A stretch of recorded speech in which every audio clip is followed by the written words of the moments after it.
Okay, so what we're going to do, right, this job is, it's just over 4 metres deep. It's a rhombus shape. You can see it's thinner at the back of this room than it is at the front. The reason why we've done that is to fit into this space in the garden the customer's got. So we've created a rhombus shape. Just a little note, it's absolutely peeled it down for the past 3 or 4 days. We've used the easy peel because there is no Agar Protect that we can get anywhere in this country. If you're worried about your easy peel coming up in the rain and swelling, like I say, it's proper peeled it down. We only got the roof on 2 days ago, and if I pull back the easy peel, which I can't do because I've got no nails, let me try over here.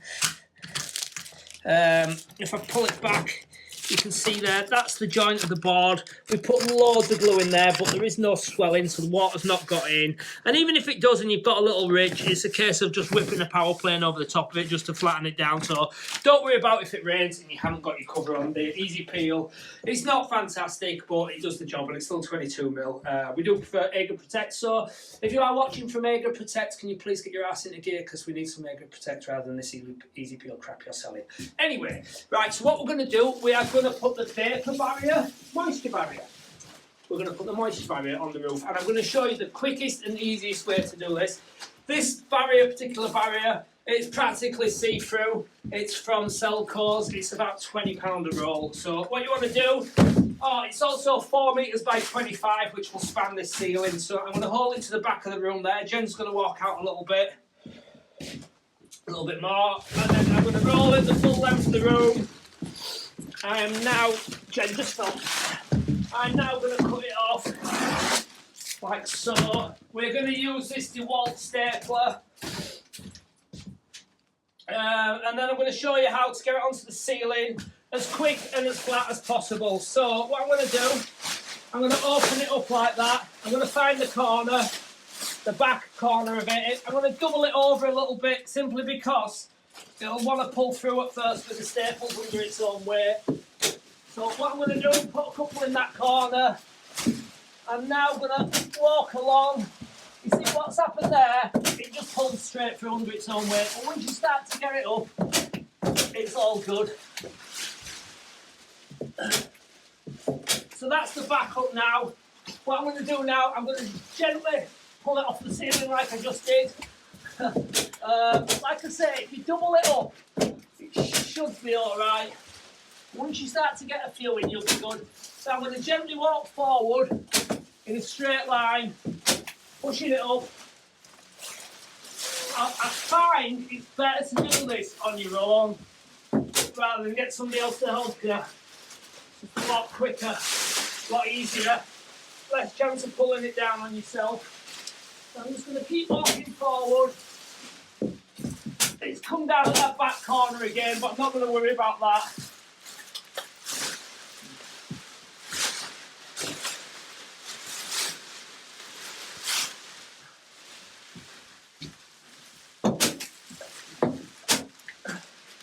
And then I'll walk to the back again. You can see where it's come down. It's not the end of the world. Oh, I've stood on it. It's a disaster. Can we start again, Jen? Yeah, go on. Are we going? Yeah. Right, it's come down. It's a bloody disaster, but there you go. Real time. Real video. So I'm going to rectify it now. I'm going to walk around. Does it come down again? Yeah, all right on side's falling down. Right, it's alright, it's alright, it's all good. I stood on it, which weren't the best solution to anything, but you can see now it's starting to take shape.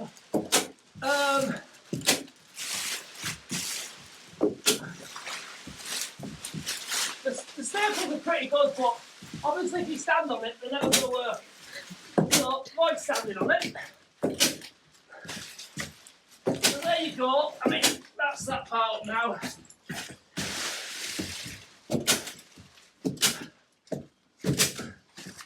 So that's your full ceiling now. I can go around now and just pop a few more staples in it.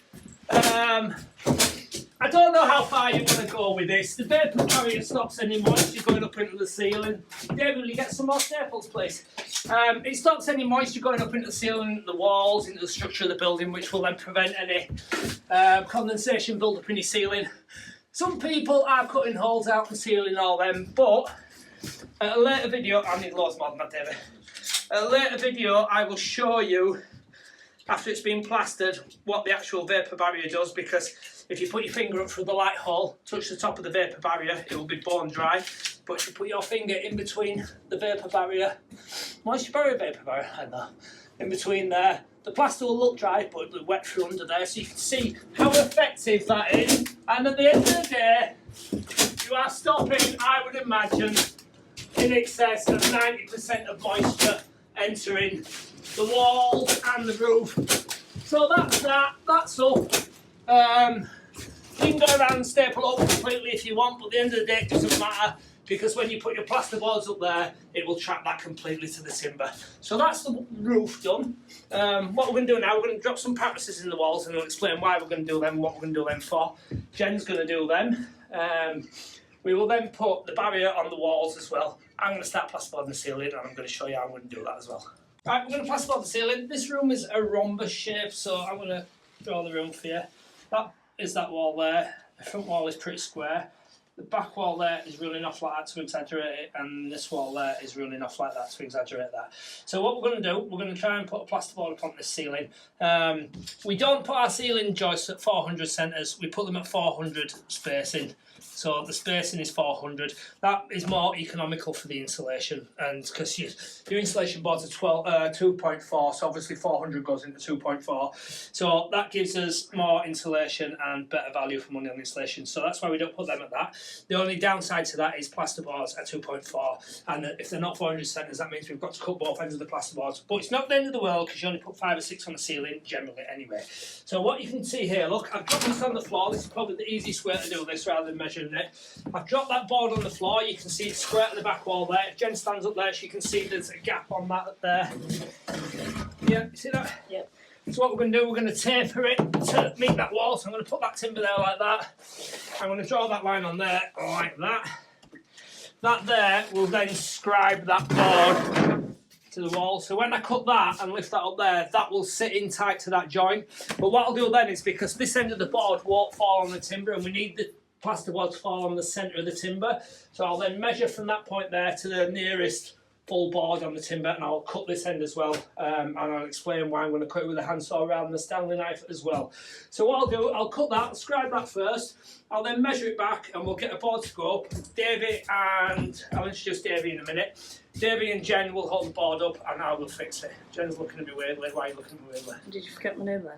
No, I was just talking about Davey and... Because I was looking at you and I thought, does she not want me to say this? Okay, cool. Alright, we're good? Yep. So I've cut the board, I have scribed it at that end over there, I've also cut it at this end. I've cut it with a handsaw, and the reason why I've cut it with a handsaw is because it provides a better cut.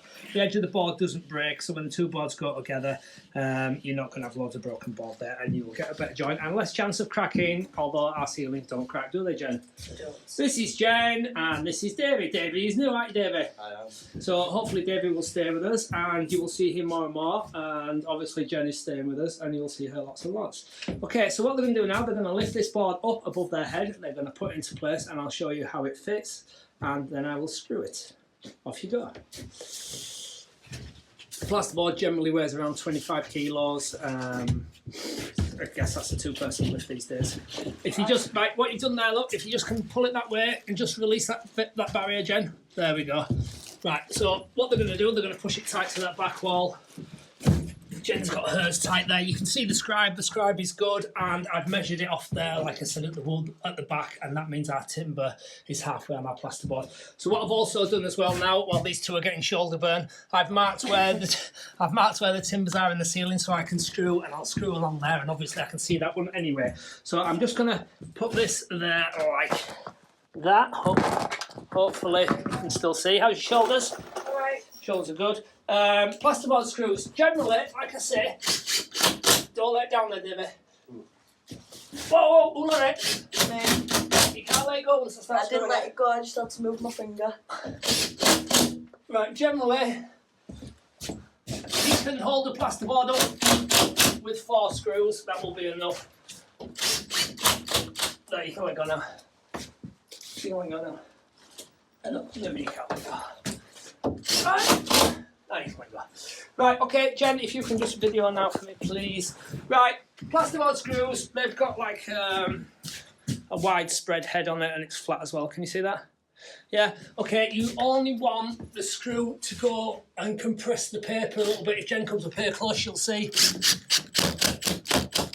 You can actually get, there, that's as far as it wants to go in. You can actually get a depth gauge type screw bit that'll do the same job as that and stop you screwing it in too far.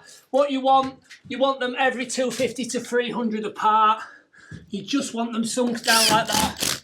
That's just enough, just to compress that paper. Right, so if you put the screws any closer, let's say I put one there and one there, what happens is as that screw goes through, it sort of weakens that plasterboard a little bit there. So if you put another one there, then you've created a bigger weak spot. So there's no point in screwing it to death like that, you're just going to create a weak spot. So follow manufacturer's instructions, which I believe are between 250 to 300 apart. In this occasion, we're using 38mm gyprock screws. We don't take a breath here because we work so fast. So if you're watching this and you're wondering why that guy talks really fast, and he doesn't take a breath, it's how I'm wired. And I'm from Yorkshire, so if you don't like my accent, there's not a lot I can do about it. Thank you, Jen. Right, so we've plasterboarded this wall. It's pretty straightforward, basically. What we do, we leave a 20mm gap under our plasterboards. If that's your wall, that's your floor. We leave a 20mm gap under there, and the reason for that being is when you put your floor on, normally manufacturer's recommendations are a 10mm expansion gap. So if you imagine that line's running down there, what you normally do is put your floor there. That distance there would be 10mm, but because we've lifted that floor 20mm, we've now increased that distance there by 10mm expansion gap plus 12.5mm, which is 22.5mm. And that will then give you more than the 10mm, and if your floor does swell, because it's a room and it's outside basically, then you've got loads of expansion to go. So that's that wall. Plasterboard screws, like I said before, every 250 to 300 in between. We put the vapor, Jenna's put the vapor barrier on, moisture barrier, whatever it is called, the terminology is not my best thing. She's also put pattresses in the walls. Now these pattresses here are for the TV. A pattress basically is a piece of ply or a piece of wood behind the plasterboard which will enable you to fix. So what will happen there, a TV bracket will go on there like that. So what you could do, you could find your timbers, but then you're only going to, let's say your TV bracket's that big, you're only going to get 2 good fixings there, and this will be just in a plasterboard. So what we do, we put 2 pattresses behind there. They are screwed through the sides there with 60mm screws, if Jen can see. She's screwed them through the sides, they'll be solid. What will happen then, the plasterboards will go over there. We'll put a few plasterboard screws in there just to keep the plasterboard tight to the pattress, because if you don't, and you've not sunk your plasterboard screws properly in the timber, when you put that bracket on there, it'll push that plasterboard back to the wall and it'll pop your screw heads on there. So, with that in mind, there is 2 pattresses there for the TV. There'll be a double socket there. There'll be a single socket there which will be Cat 6 and HDMI, which we will talk about at a later date. There's a 2kW heater going here. Again, they put pattresses there. They're just offcuts of roofing, 18mm roofing boards. The fuse spur, we know our heater's 740 wide, so that will sit on there nicely. The fuse spur will go there. The loop from the cable will go there into there. That'll look nice and tidy. Up here is the consumer unit. Again, we want pattresses behind there so the consumer unit can be fixed nicely to the wall. So that's it. That wall there will basically carry all the pattresses. Jen will now put the barrier on there as well. You can see the barriers hanging down from the ceiling there. So this next wall barrier will go on. It will staple to that, and that will give a complete vapour barrier then. Moisture barrier, vapour barrier. No, I can't remember the terminology off the top of my head. But that's what's going to happen basically. That wall's done. This wall's sloped because, as you know, to give maximum internal height, we pitch our roof rather than use fairings. So basically this wall will have the plasterboards cut at an angle. That wall there is just same height, 2,130, that will give us there. This wall is lower because the pitch runs this way and the water runs off there, so this will be shorter. Put our cuts to the bottom, 20mm space at the bottom. And so I'm nearly coming to the end of the plasterboarding this now. As you know, Jenny put pattresses in the wall. That one's for the TV. You can see I put a few extra screws there just to pull that plasterboard back to the pattress and also to hold the pattress to the wall. When I put that plasterboard on there, that will do exactly the same. We've already took a picture of this with a tape measure on to measure it, so we know that we can cut our sockets out there and there. TV bracket will go there and TV will go there. So basically, what I'm going to show you do now is quickly show you how to plasterboard a wall. If you're a builder and you're watching these, 50 calibre tins, absolute no-brainer. Just got them years ago, waterproof, eBay, ex-military, brilliant. Anyway, right, Jen's already pre-cut this board. They're 12.5mm plasterboards. They're approximately 25 kilos a board. We've obviously cut off a bit off the high. There you go, it's going to go in there like that. What I'm going to use now is a plasterboard lifter, available from Toolstation, Selco, stuff like that. It's about a tenner a go. No, it's not. How much is it, Jen? About 15 quid a go. Not worth it. Jen hates them. You can see what I've done there. I've gone down to pick the screws up, but I'm using my leg to hold the plasterboard because experience tells me that when you walk away, it'll fall and hit you on the head. Boom. Right, okay, so that's in there. I'm going to push that across. I'm going to lift it up with that, push it tight to the ceiling. I'm then going to get a few screws in there. I know full well there's a patras there, so I can put a couple of screws in there as well. I've still got my foot on the accelerator pedal, giving it a bit more gas. What I'm going to do then is pop the screws in there. That will now hold the board. I can let go of the accelerator pedal, kick the laser out of the way. Don't worry, it only costs 170 quid. Oh, talking about the laser, a company's messaged me with a green laser that they're sending me and want to review, and they reckon it's good for indoors and outdoors, so that will be coming soon. So, there's two ways you can do this. When you get your plasterboard and you're ready to go at 400 centres, you can stride it down like so, and that will show you where you need to screw. There you go, look straight on that laser line. Or, if you've got one of these lasers, you can mark your timbers on the floor, you can drop your laser to where you want to go, and that will also show you where you need to screw as well. Like I said, gyprock screws, they're 38mm. These are from Toolstation. They're about 12 quid for 1,000, I think now. If you want to build a garden room, if you're thinking about it, then you need to get on my Facebook group, Oakwood Garden Rooms self-build page. Everybody on there is building their own. They're all watching me or Ali Dimmock on YouTube, and Jen tells me there's another bloke which I can't remember his name at the moment. But that's where you want to go if you want to build one of these. I also sell a build pack. Now, a build pack is full instructions and a full materials list for everything you'll need for a particular size. There are 13 different sizes to choose from, and because of the price of materials now and the shortage of materials, a build pack's a no-brainer for two reasons. You're buying all the materials, you're buying too many, and I can't get the materials for myself to build, which is killing me. Also, do you want to waste money on materials? Everything's going up. I know some of the plastics have gone up 40%, insulation keeps going up, cedar's gone through the roof, but a build pack will enable you to buy right down to the last plasterboard and last bit of timber and stuff like that. You won't have very much left over, if at all. Build packs, so the 96 quid, this is what I'm talking about with the wastage. This is what's left. Not that, that was his shed there, but that there is what's left of the timber that we've got left over. Obviously, bits of insulation where we've cut them, roofing boards where you're going to have offcuts anyway, OSB where you're definitely going to have offcuts, bit of rubber, but basically that's the wastage you're going to have. Packs available on my website, available on